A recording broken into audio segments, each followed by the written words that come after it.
Good morning, Vietnam. No, wrong movie. Excuse me. If you haven't seen that, Robin Williams was spectacular in it. Good morning, Dharma friends. It is, what is it? My gosh, Wednesday, the 28th of April, 2021. How can that be?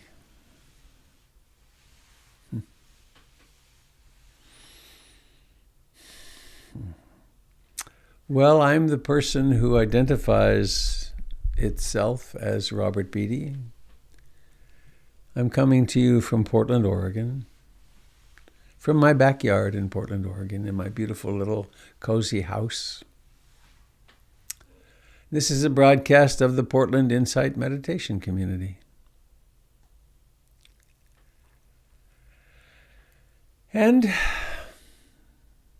if any of you happen to be new, you can check out PIMC at portlandinsight.org or my website at robertbeatty.com. Those of you on Facebook and YouTube, if you'd like to join the Zoom meeting, you can go to robertbeatty.com and you can find the link there, or at portlandinsight.org as well. So, following our traditional pattern, this is from Lao Tzu, the Wahu Ching. True understanding in a person has two attributes: awareness and action. Together they form a natural Tai Chi. Who can enjoy enlightenment and remain indifferent to the suffering in the world? This is not in keeping with the way. Only those who increase their service along with their understanding can be called persons of the Tao, persons of the Dharma. True understanding in a person has two attributes: awareness and action. Together they form a natural Tai Chi. Who can enjoy enlightenment and remain indifferent to the suffering in the world? This is not in keeping with the way. Only those who increase their service along with their understanding can be called persons of the Tao.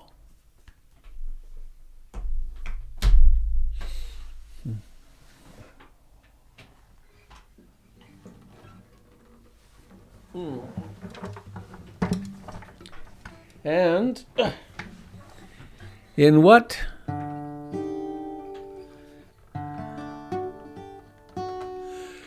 shall we take refuge today?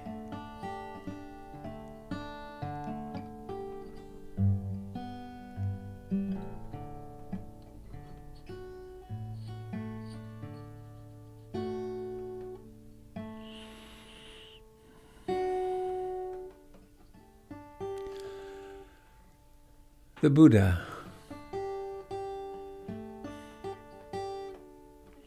Being awake. A teaching, a practice without the deep internal support of awakeness quickly becomes mere ideology, becomes following someone else's directions. I take refuge in being awake, that of which mindfulness is the direction. I take refuge in the Dharma, in the way things actually are.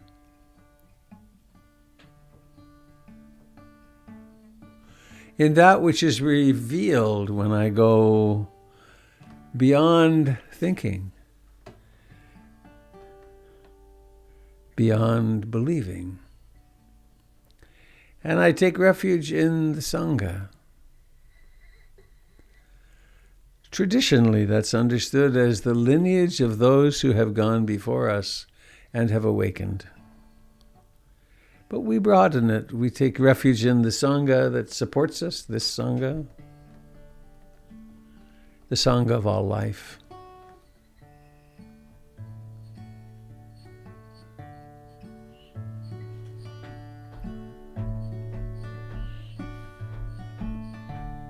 I take refuge in the Buddha, the one who shows me the way in this life. Namo Buddhaya, Namo Buddhaya, Namo Buddhaya.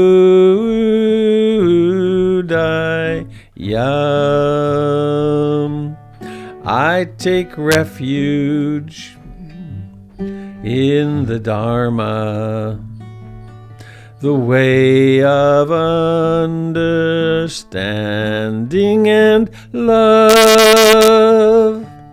Namo Dharmaya, Namo Dharmaya, Namo Dharmaya.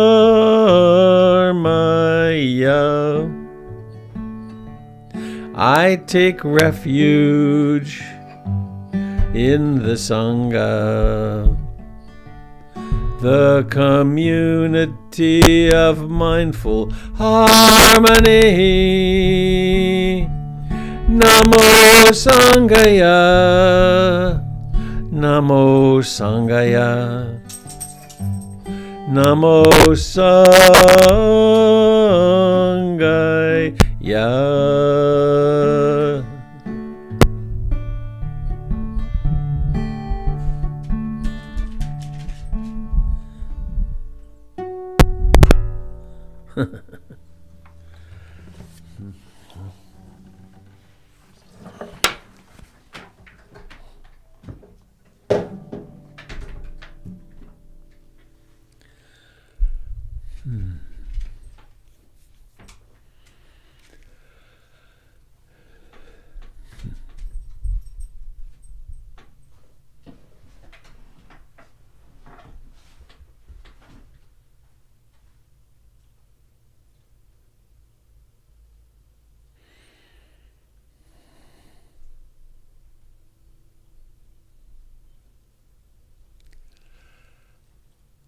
And so we find ourselves sitting.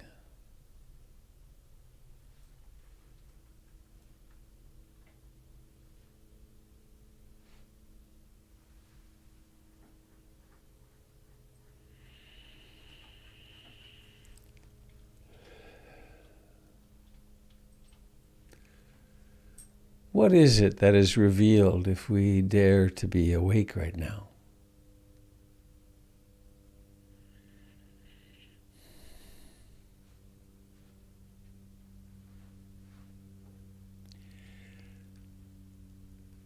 If we participate somehow in awareness and the body,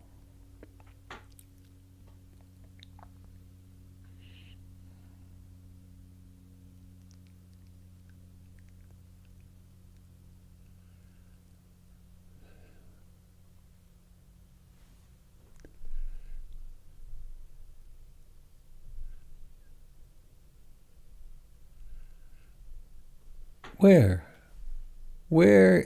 in the body does life manifest?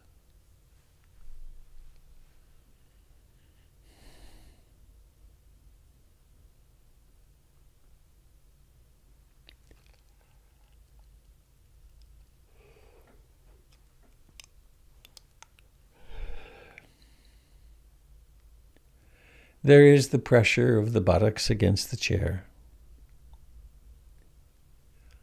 the aliveness in the hands.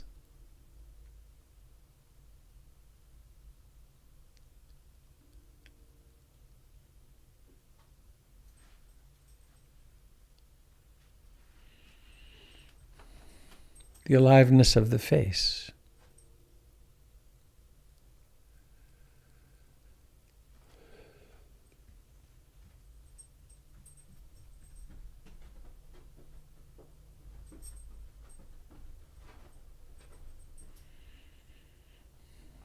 There is the breathing.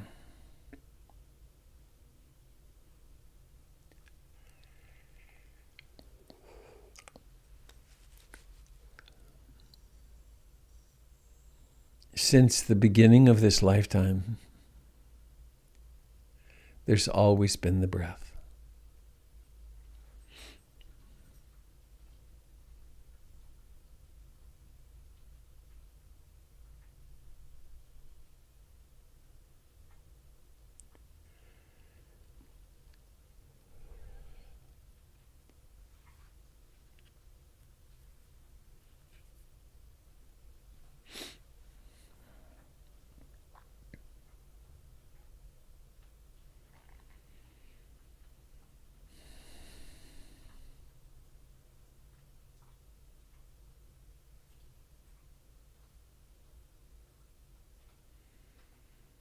And each breath has its beginning, its rising to fullness, and then its decline and vanishing.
There is awareness and body, sensations. You probably notice that there are also thoughts.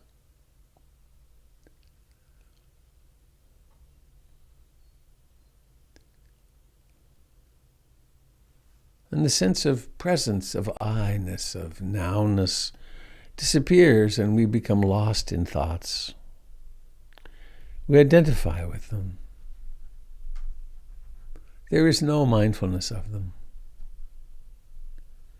And then mindfulness reemerges.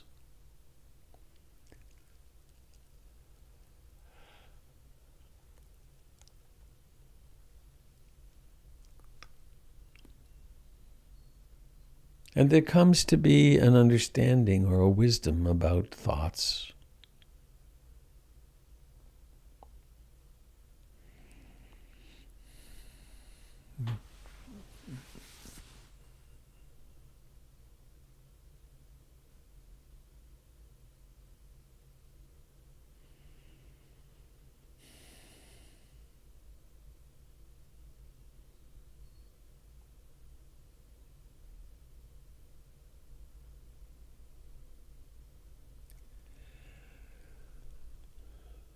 There are thoughts of the future and thoughts of the past. Thoughts that are the future and thoughts that are the past, actually. And they occur now.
How intimately does awareness meet the sensations of breathing,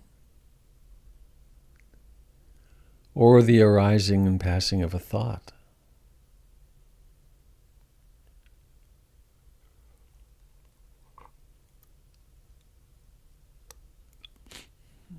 When the hindrances are in blossom, how closely, how fully dare we know them? When it's the mind of desire and wanting, craving, the mind of disliking, aversion, the mind of restlessness, agitation, and worry, the mind of sleepy dullness, sloth, and torpor, or the mind of doubt,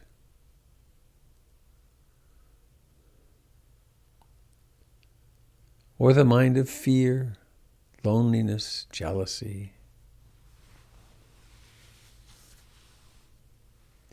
the mind of curiosity, of joy, of equanimity,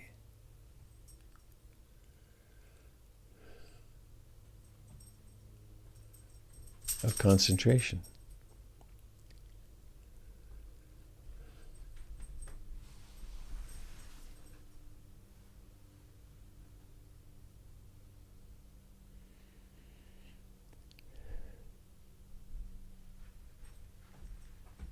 We make space. We participate in the awakening to this present moment.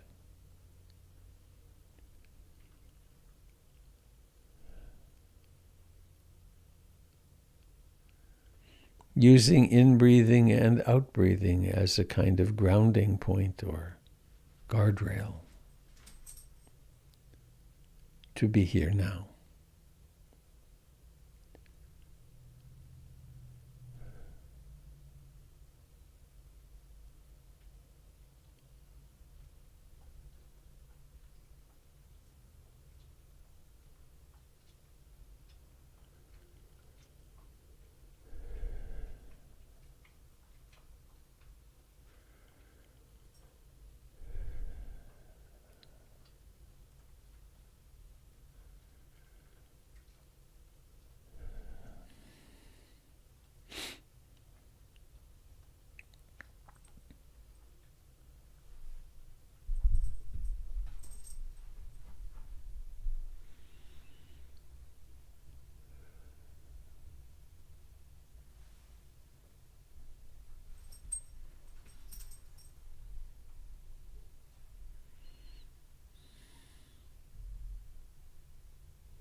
there is a persistence required.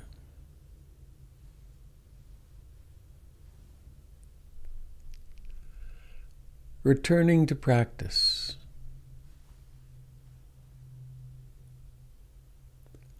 Recognizing that perhaps the mind has been wandering for minutes, and then mysteriously awareness emerges.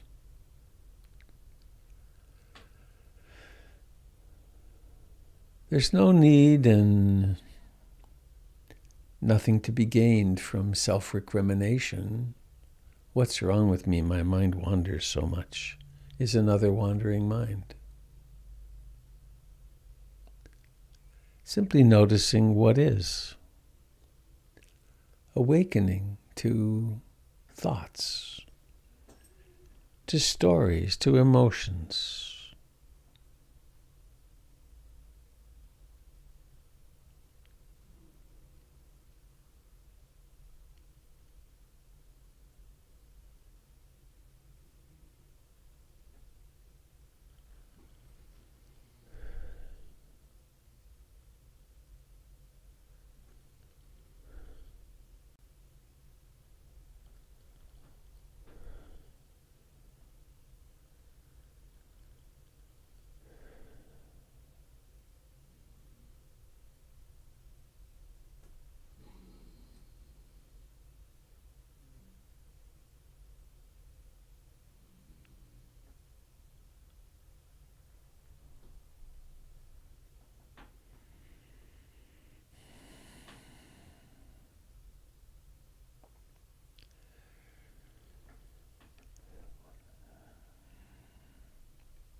The practice of meditation is intended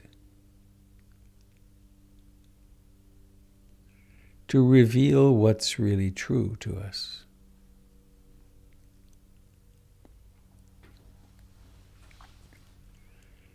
To address the question, is it true that everything is in constant change?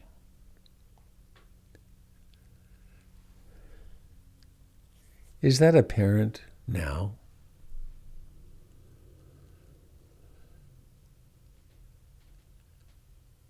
Is it true that dukkha is omnipresent?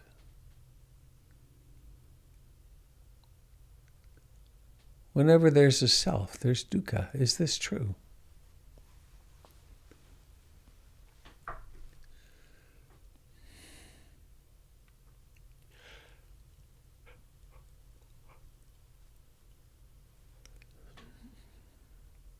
And these thoughts that come and go,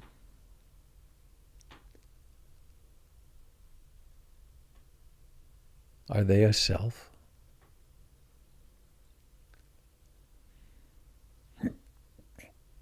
Any emotions that come through, are they I?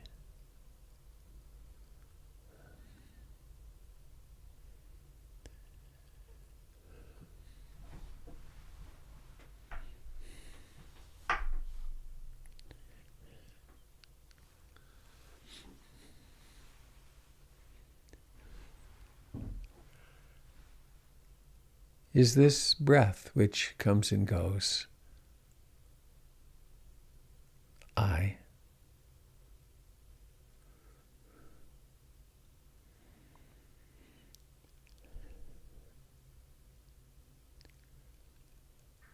And how about this awareness that comes and goes?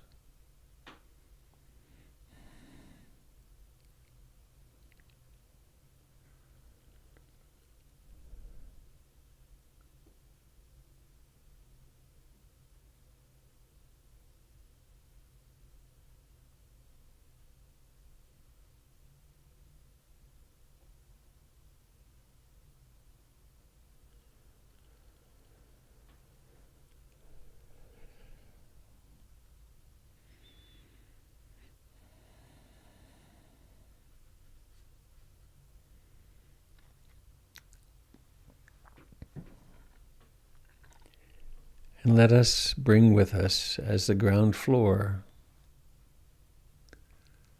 the flavor of I aspire to love and accept myself exactly as I am in this moment.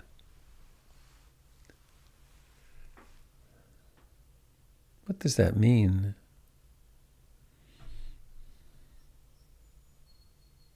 In practice.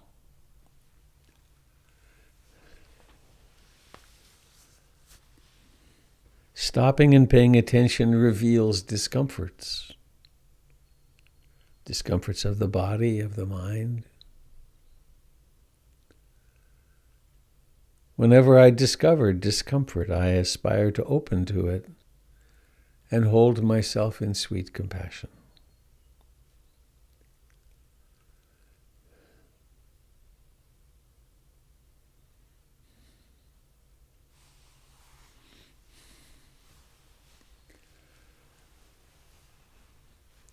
And as we practice, we become more sensitive to the suffering of the world.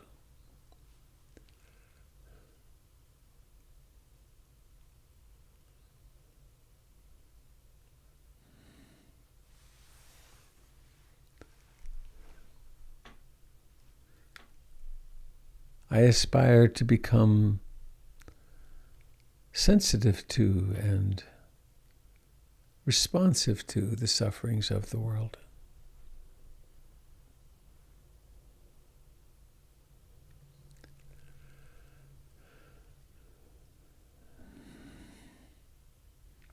It's not that we can take it all in, that would overwhelm us countless times over.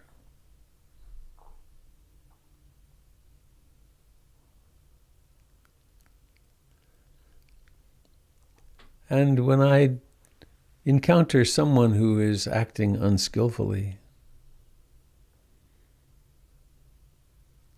doing harm,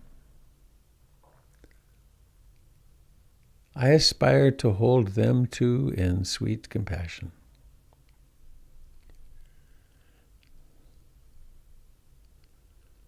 To intend to touch their hearts so they too wake up.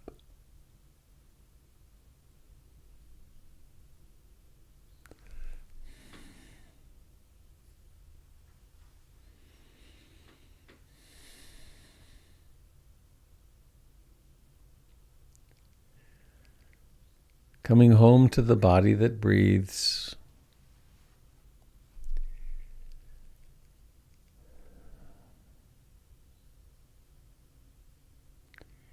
To the ease of resting here in the midst of what is.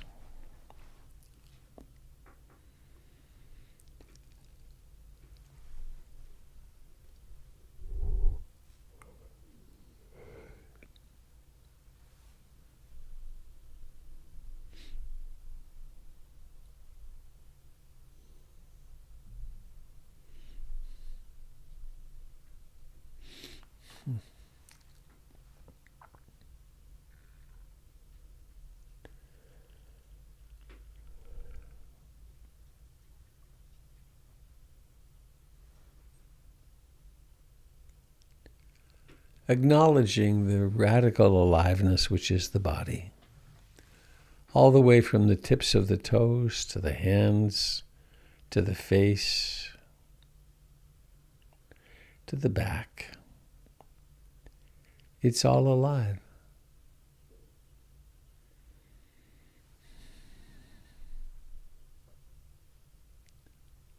breathing in and breathing out.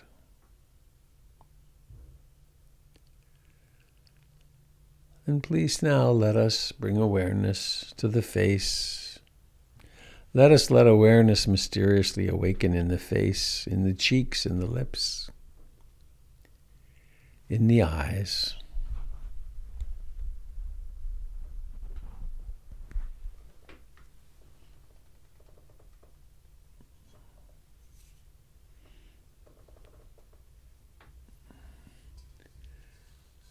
And when you're ready, notice the intention and then letting the eyes open, opening the eyes.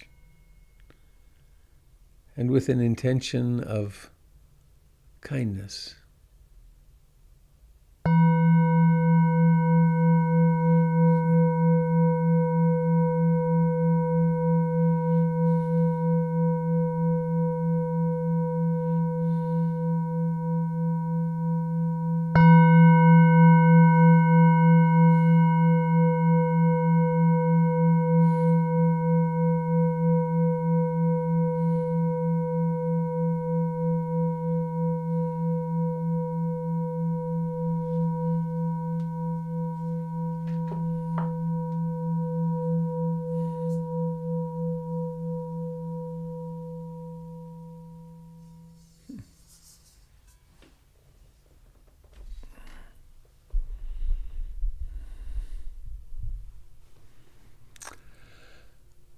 And let us take a few moments to look around.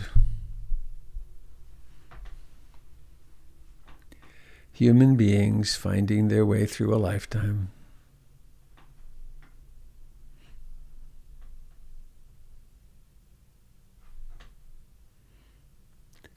We probably, most certainly, don't know what the bag is that this person that you're looking at right now carries, but it's substantial. It's true for everybody.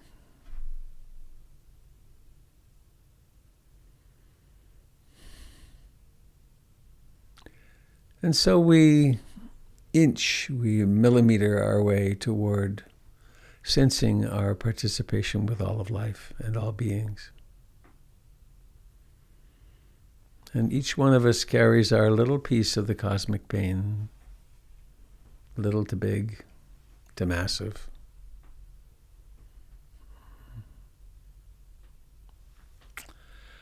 Well, I have put 3 announcements in the chat. One, which is the usual announcements. PIMC, of course, needs your financial support. And if you're not already a monthly donor, please think about that. To keep the doors open, to keep the channel running, to keep everything working at PIMC, so that other people may benefit as well. My Hollyhock retreat, who knows if it's going to fly? It's in September. They are accepting registrations. It will, if travel is allowed, it will more than fill. And then Brightonbush, the Brightonbush retreat, the fundraiser, it's not really a retreat. The fundraiser for Brightonbush, let me get this up here. Share screen.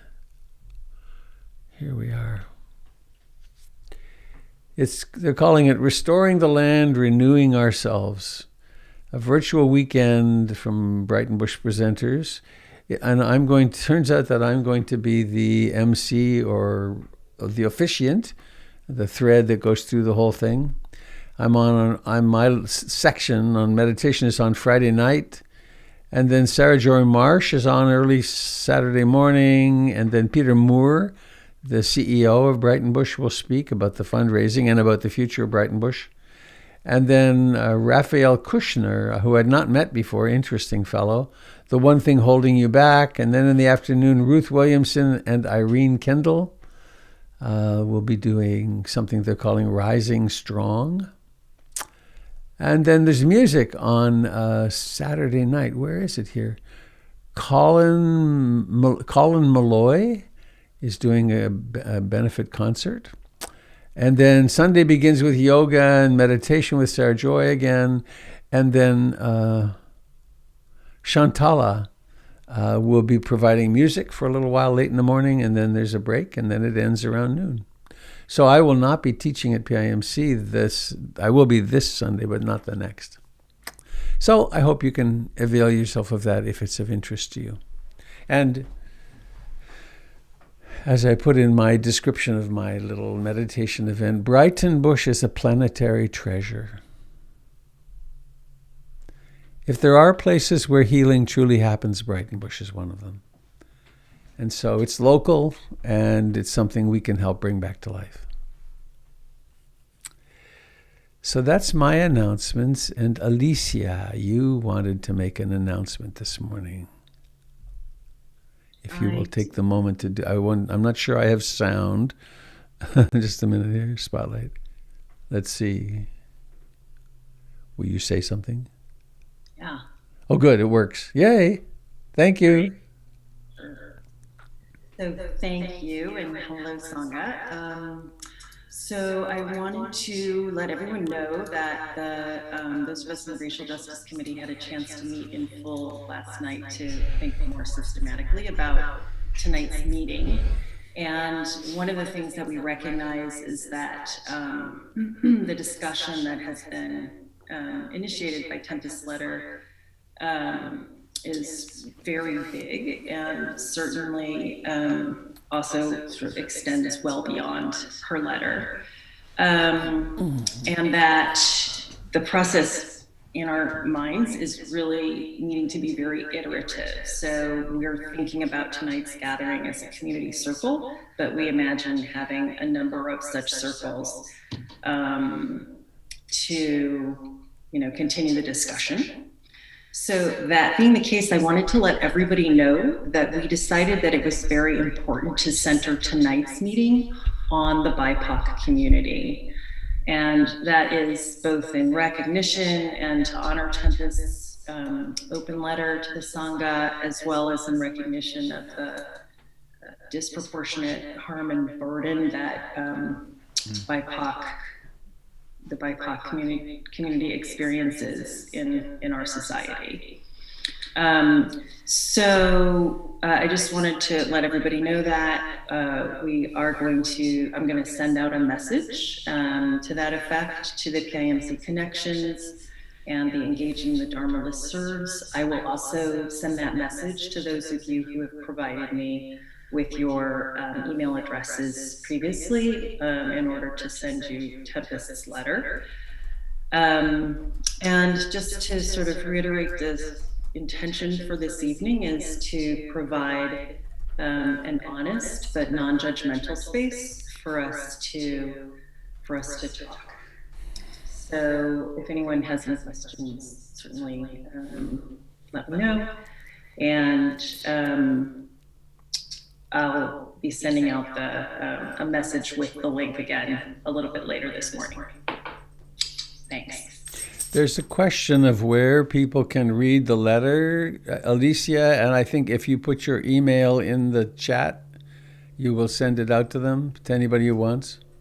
That is right. Yeah, I will send that out. So please just share your email with me.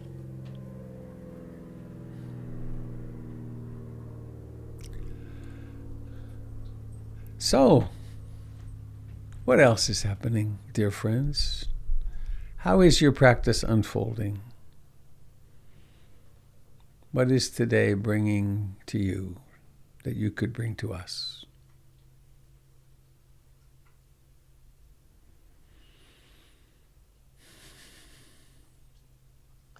Good morning, Robert. It's Joe. Hello, Joe. Hello. Just wanted to share with you that it's interesting. I had this grandiose idea, since I'm a licensed electrician, that I would volunteer to help rebuild Brighton Bush. And I contacted them and offered my services, and they responded with a very heartfelt and warm no thank you. So I will have to support in a different way. I thought it was a great idea. But not to be. Yeah, hard to know where that would come from and how they would handle volunteers, and yeah, I have no idea what's happening in the inside there. I got a couple of lights that aren't working here at home.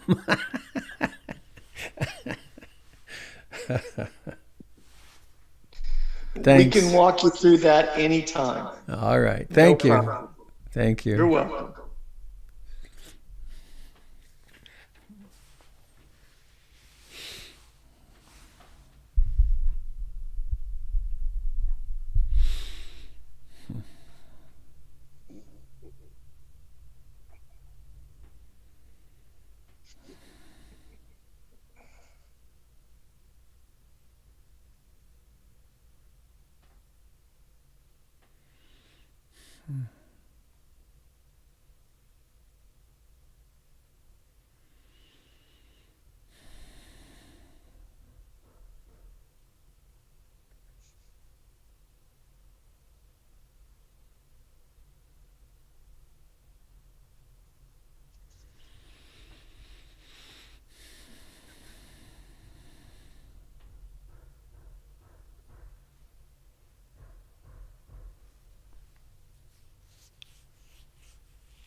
Joe, can you post your business contact info?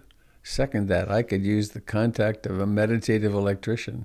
There you go. Well, I noticed Steffi and Kat and maybe others are thinking about this, and I really appreciate it. But I live 100 miles away from Portland, and I am retired. I do not, seek employment now because I don't need to. And I have a lot of neighbors and friends that are close by that I do help out. And I would love to help you all, but I'm a little far away and I like sleeping in. So I have done my share. I thought it would, I'd take my trailer, I'd go up to Brighton Bush and work and help rebuild for as long as they needed me. But I love you all. I'd love to help you. I'm afraid I'm a little far away, though. Thank you. Very nice boundary setting.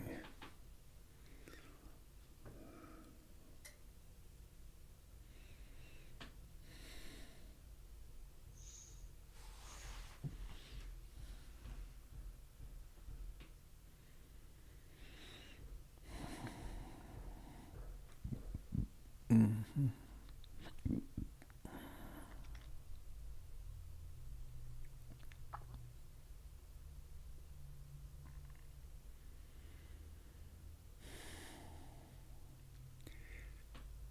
A question. Can you enjoy sitting in silence together?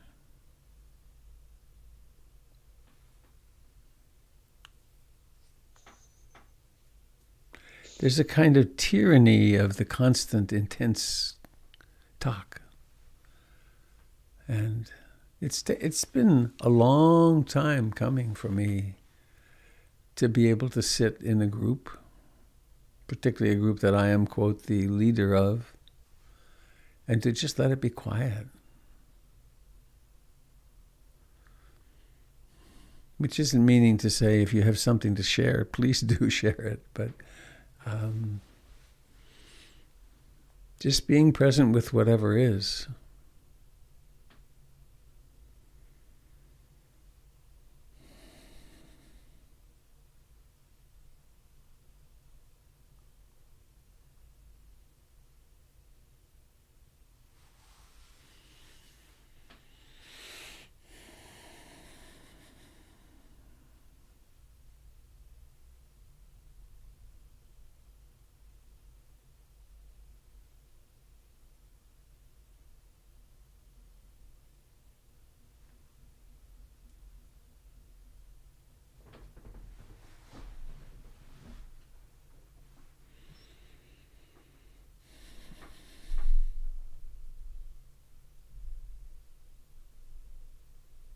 Hi, Robert. Hi, Sangha.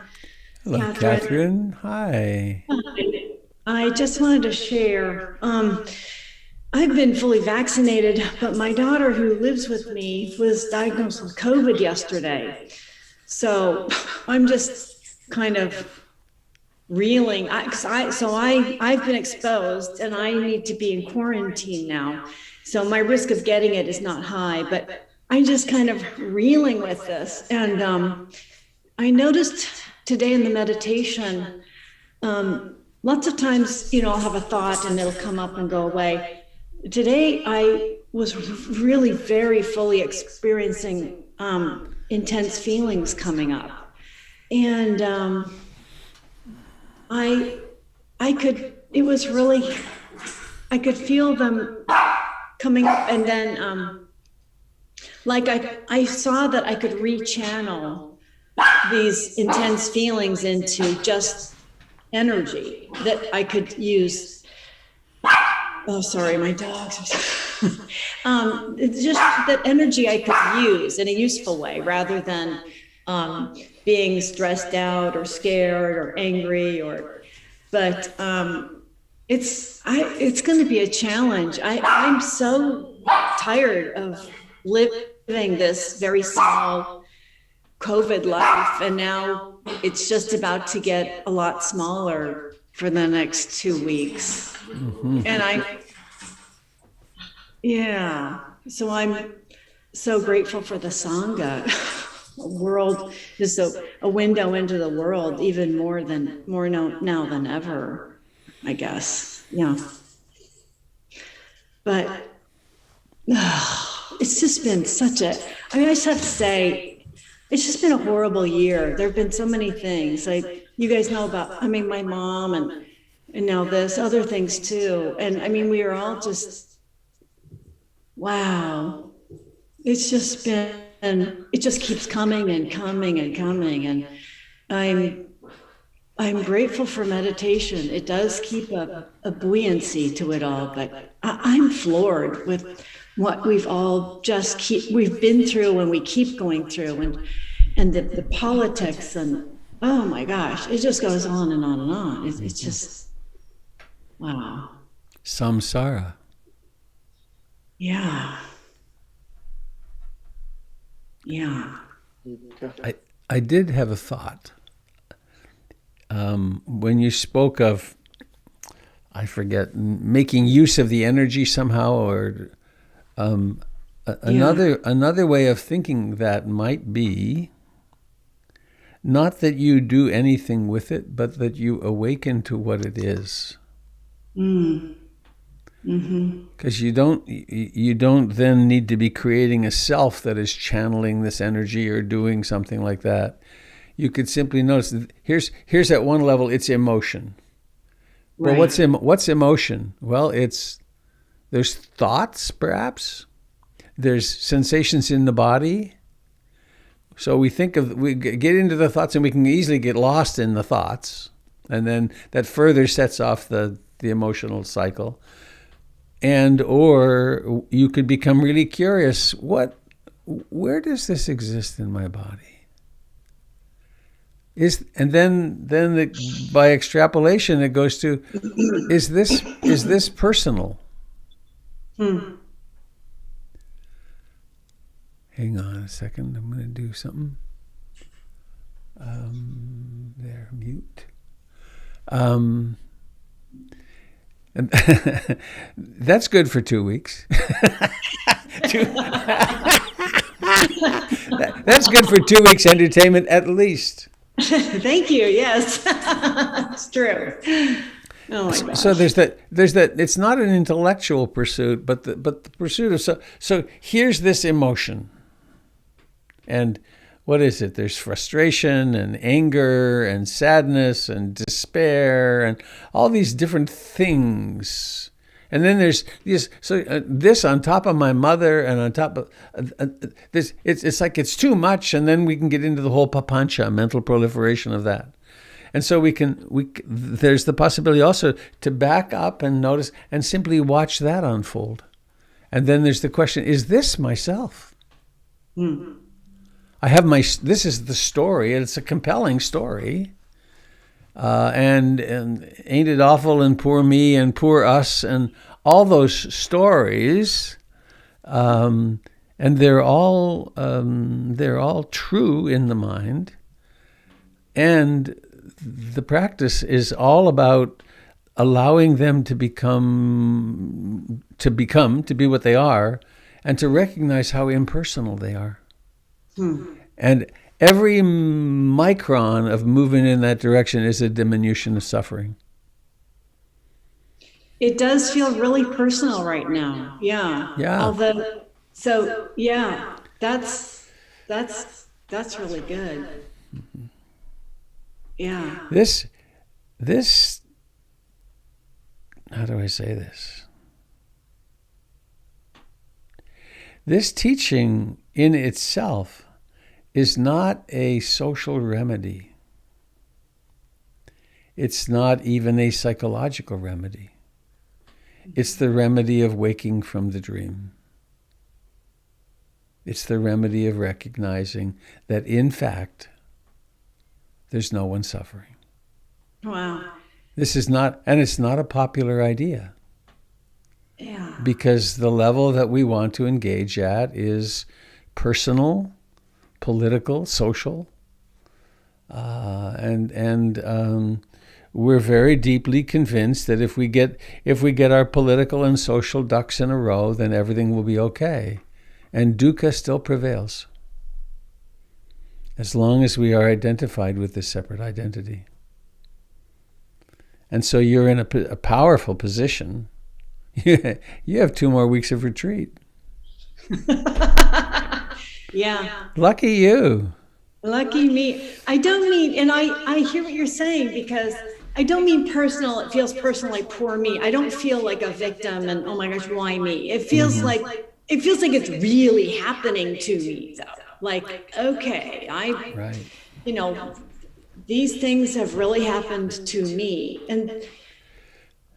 And so I can see there's an opportunity for letting go of that me in some level, but wow, it's... Where is the you to which the travails of the last year happened? Yeah. She exists only in memory and thought, which exists only in the present moment. Yeah, it's not right this second. I mean, it's, yeah, wow. That's why this is a teaching of radical awakening. It's not just about better psychological, emotional health and being better at our job. It's really about freedom from suffering.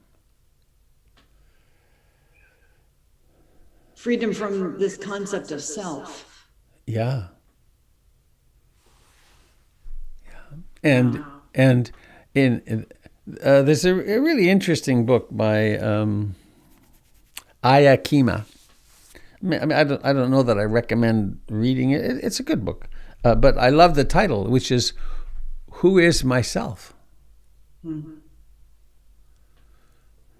And one of the practices she teaches or taught, she's now long gone, was when deep in meditation, float in that question, who is myself?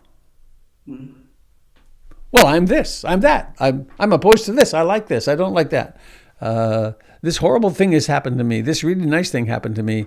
And then one sees more and more that those are all creations of the mind.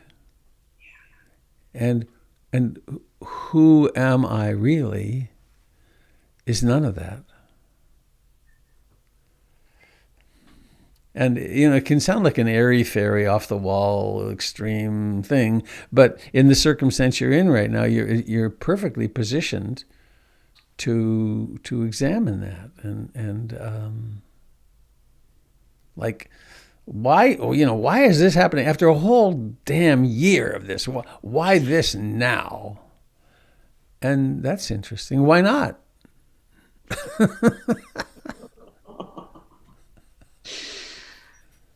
Wow. And how fortunate that you're fully vaccinated. Yeah. So you're not going to go down with it. Right.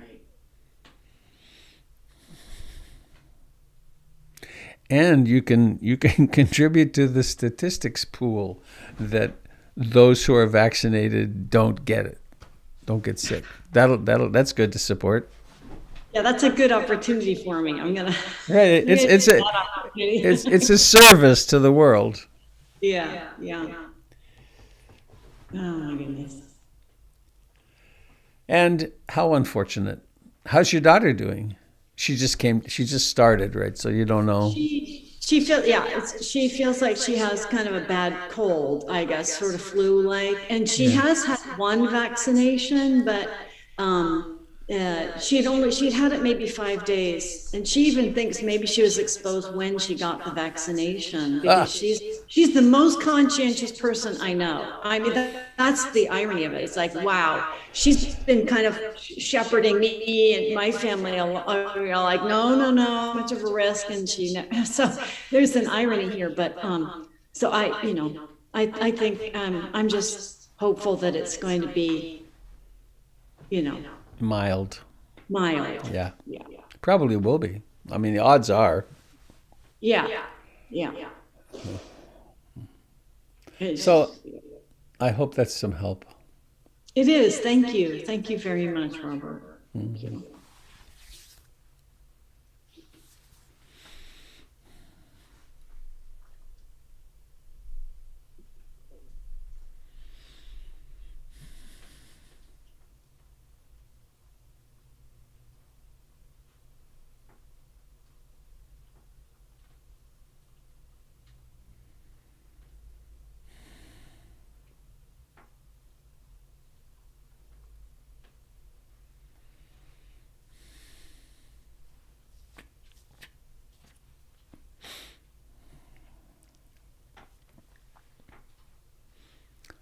Well, it's a few minutes after 8.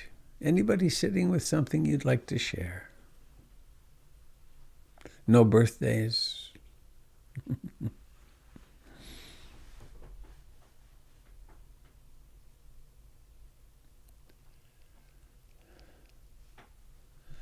Melissa says, my girlfriend who was vaccinated got COVID in March. I was not vaccinated and spent quarantine with her, and I tested negative twice and never got sick. Yeah, it's weird, isn't it?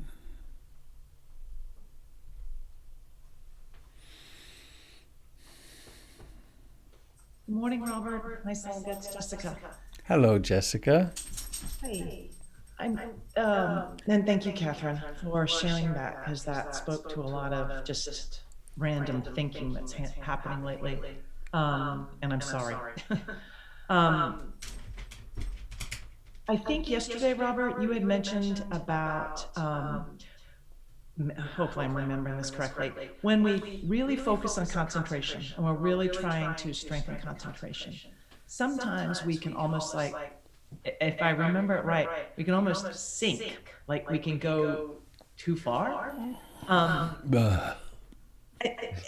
And so I realized that that's kind of been a focal point of my practice for actually quite a while. And when you said that or something like that, that's the way I took it. It really resonated because I felt like oftentimes I'll be, oh, I'm right there, I'm really in, and then all of a sudden it's like the bottom drops out and boom. And it's not even just, it doesn't feel like just sleepiness. It just feels like this weird weight. Anyways, I just curious if you could speak to that more because let me let the dog out. All right, out you go.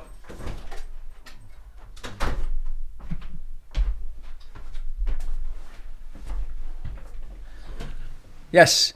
Yeah, that's a very I learned go ahead. well, I was trying to, so this morning I thought, okay, I won't try and, really focus on concentration. I'll just let things arise and see them, which is what dovetails into Catherine's, because then my mind went, oh, let me show you all the stuff you've been carrying around, you. And it was just like a crazy time. And I tried to not get caught up into it, but it was really interesting. And it was random stuff, some from real places, some from, it was like this pent up, just crazy mind. And so I was like, wow, okay, I don't think I want to do that often. So it's just interesting to see this thing. Anyways, thank you.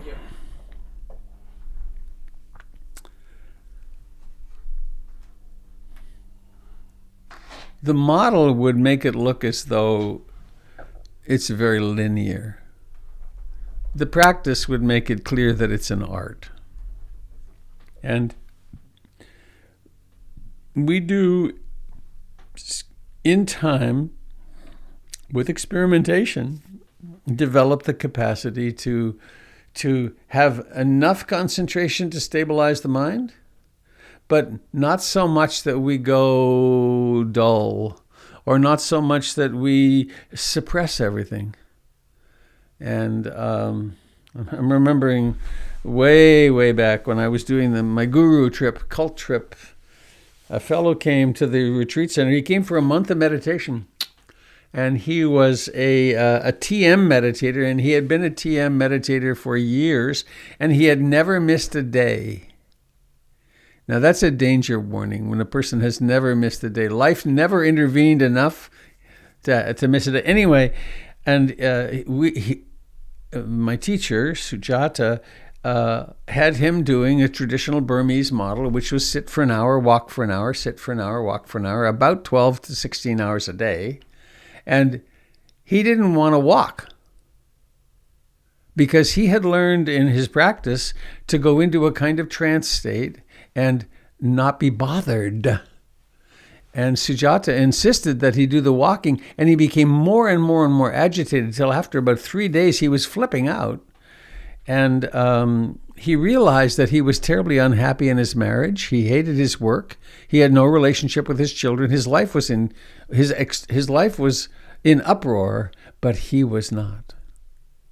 So he had learned spiritual bypassing. He had learned to just put a lid on all that, and he presented himself as a very calm person. And after maybe another day or so, the teacher suggested that he go home. You don't need to meditate. You need to re-engage in your life. And so there's a way that, what happened this morning, the same thing might not happen tomorrow. You might decide, I'm not going to go to that predictable concentrated state and relax. And it might not at all be wild and uproarious, or it might be, but you might get to see what happens when you pull back on the concentration. And that's one of the reasons for knowing the 7 enlightenment factors, that when one gets out of balance, we can then say, well, wait a minute, maybe some walking meditation would be more balancing for me right now than sitting meditation. Or maybe I need to just relax and watch the show. Good discovery.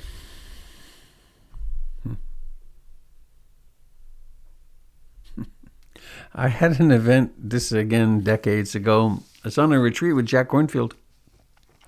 And and I maybe had been practicing for a dozen or more years by that point. And usually when I was on retreat, when the sun went down, late afternoon, early evening, I would most times fall into quite a quiet meditative spot. And one afternoon, the mind just started wandering, completely wandering. I mean, out to lunch. And it would wander for half an hour or 45 minutes. But I had the idea, and it was frustrating. And I would do it when I was walking too. And I had the idea, well, evening time, I'll have my usual concentration and that'll be fine. It didn't happen. And then there was a nice Dharma talk, and I could hardly listen to it because it was so wild, just wandering. And I thought, well, okay, I'll go to bed, and tomorrow morning it'll be better. And 3.5 days of this ensued, where there was just no concentration. It was just la la la la la la la. And I talked to 2 different teachers, and they said, well, just observe it, it'll pass. But it was. And I went through various conniptions because I'm broken, I'll never have a quiet mind again. And then it rather suddenly one afternoon, it just passed. And there was this laser-like concentration and ease. Who knows? Who knew? I don't know. I had no idea what happened there. But bearing with it was very helpful. And really the only thing I could do. I mean, I could have flipped out more, but I flipped out enough.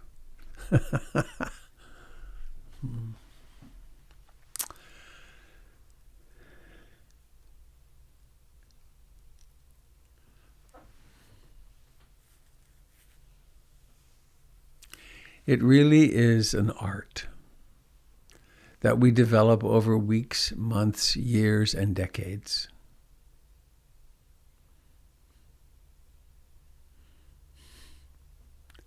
Tim, it looks like you're on fire.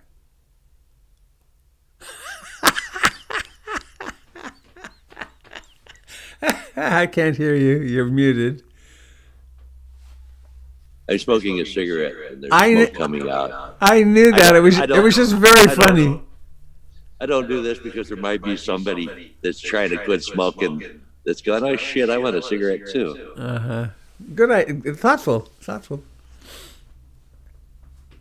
It was just funny.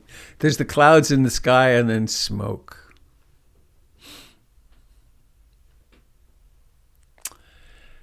All right, dear friends.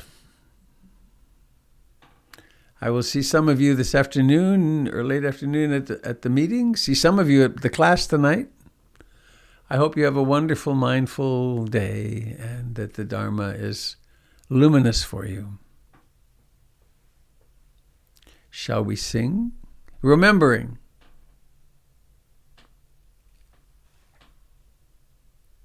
Let's do Bhavatu Sabe Mangalam. Let's be traditional. So the words are Bhavatu Sabe Mangalam, and they mean may all beings receive all blessings. So it's different from may all beings be happy. You ready? Please unmute if you wish. Bhavatu